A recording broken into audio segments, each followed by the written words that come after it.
X cos theta equal to 3, 4 tan theta equal to Y হলে X ও Y এর মধ্যে সম্পর্ক নির্ণয় করো।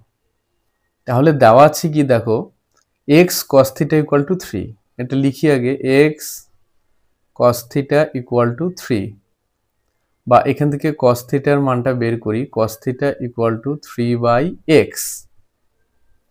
এইবার দুদিকে যদি ব্যস্ত প্রক্রিয়া করে দিই, মানে উল্টে দিই, তাহলে কি পাবো, 1/cos theta equal two x/3, বা 1/cos থিটাটাকে আবার লেখা যায় sec থিটা ইকুয়াল টু হচ্ছে x/3।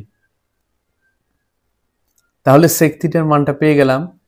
আবার এইটা থেকে tan থিটার মানটা বের করব, এবং কি দেওয়া আছে, 4 tan theta equal two y, বা tan theta equal two y/4।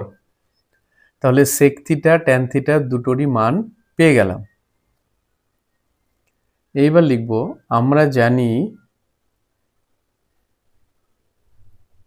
ত্রিকোণমিতির একটা সূত্র আছে, sec square theta minus tan square theta equal two 1 হয়।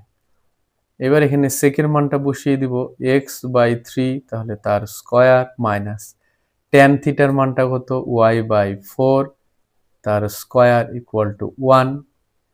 এবার এটাকে ভাঙলে হবে x²/9 minus y²/16 equal to 1। তাহলে এটা যেটা বের হলো, এটাই হলো x এবং y এর মধ্যে নির্ণেয় সম্পর্ক। তাহলে এটাই হবে আমাদের অ্যান্সার।